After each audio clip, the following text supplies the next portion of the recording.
Hello everyone, breaking headline parody story report entertainment show. Polygamist Leader Warren Jeffs is in a coma in a hospital, and they're saying that he was fasting and he got dehydrated, and he's in a hospital in Texas in critical condition. And I got the full story on Warren Jeffs, polygamist leader, who was convicted of some child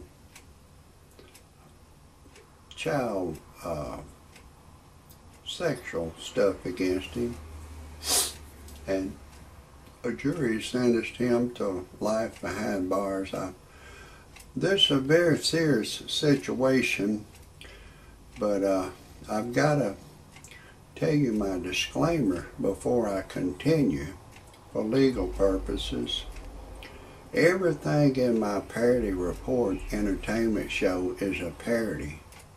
Don't take anything I say seriously. Don't take anything I say personal. Don't try anything I say at home. If you do, check with your attorney first, and then still don't do it.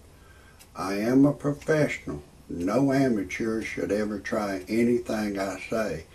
If you disagree with my disclaimer, get your happy ass off my channel immediately. I don't want you to hear a thing I gotta say. Now, a lot of you idiots, you think you got a right of freedom of religion, freedom of speech, freedom to bear arms. That's absolutely right. There's a Larry Flint. All he did, he had some different colored ink on a piece of paper. That's all. He had, just some different colored ink on a piece of paper. And a jury in Atlanta sentenced him to like 30 years in the penitentiary. And the news went to Mr. Flint, Larry Flint. Said, Mr. Flint, do you think you got a fair trial? He said, no! No, I didn't get a But he had the money to appeal it. He had got rich off of his girly magazine. He appealed it, and for some reason or other, the Supreme Court heard his appeal. A lot of times, you appeal something to the Supreme Court, they go, okay, it's here, but we're not even going to hear it. We're not going to hear it. He may be innocent under the law, but we're not going to hear it. Send it back to the lower court. Then the lower court will rule. You went all the way up to the Supreme Court. And then you come back here to this lower court. And I'm not going to help you. I'm not going to help you. If the Supreme Court wasn't going to help you, I'm not going to help you either. So, you people, you think you got a right of freedom of speech.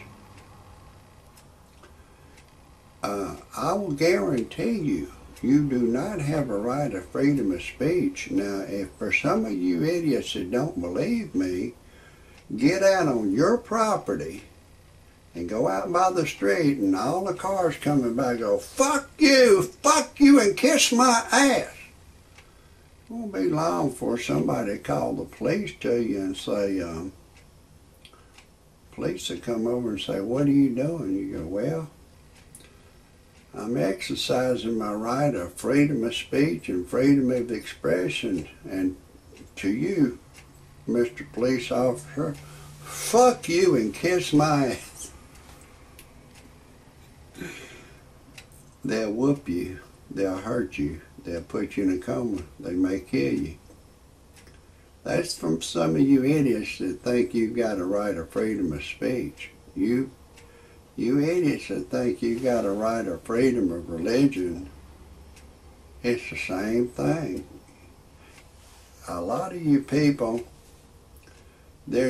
so a man told me it's just like one line that says, you know, you got a right of freedom of speech in America, but then there's like several other lines up under it that contradicts that. And you don't read everything in the Constitution. You just read that one little line. You got a right to bear arms. I guarantee you, even if you're not a convicted felon and you got a gun, it's under your seat in your car. And even if you've been robbed before, if the police find it, they're going to lock you up. That means you don't have a right to bear arms. You don't have a right to bear, if you, they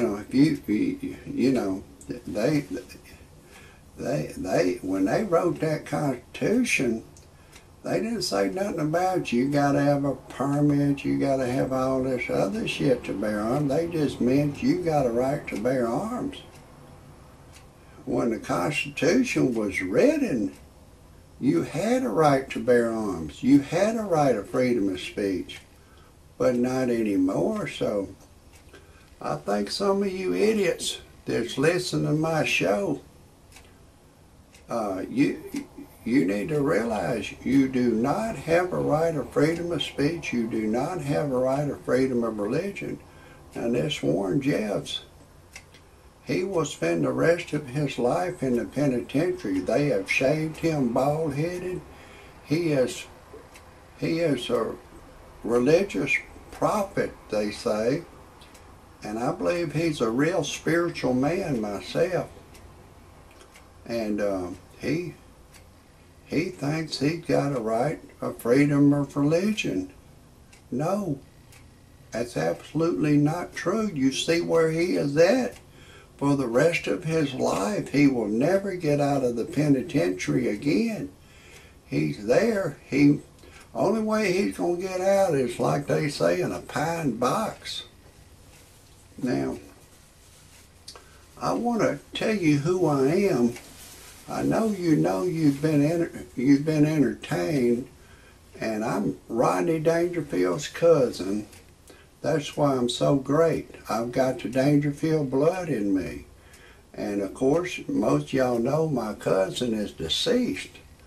And after he died, it seemed like the monkey jumped on my back. Everywhere I go, I don't get no respect. I went to get me, I'm 63 years old now, and I went to get me a pack of cigarettes. And a bitch boy was behind the counter. He carded me for ID. I said, hey pal, I'm 63 years old. Bitch boy still carded me. I went to get me a 6-pack of beer.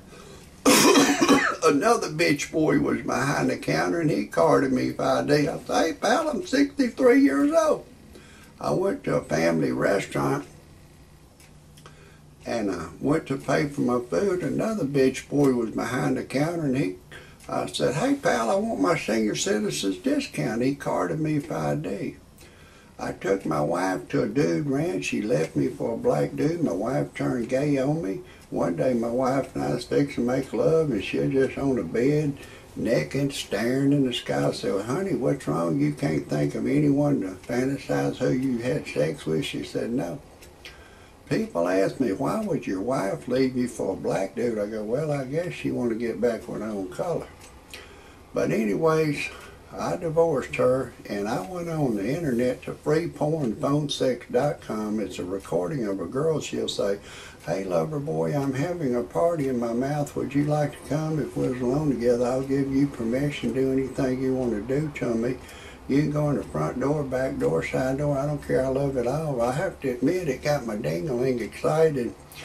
And I called a live service. She said my voice was too ugly for her to talk to. Then I went on the internet to freebuyseltradeanything.com and I had a 55 Chevy. You put it on there one time and they keep reposting. And I sold it for $3,000. It's free to put it on there, free to look. And then I went in the personal section and said I was looking for a young girl to go to church with me and pray. And a young girl, 21-year-old Caucasian girl, answered the ad. We're engaged to be married. She's pregnant now, and we make love every day. That's my show. If anybody wants to see any more of my shows, type in Rodney Dangerfield Cousin. God bless everybody.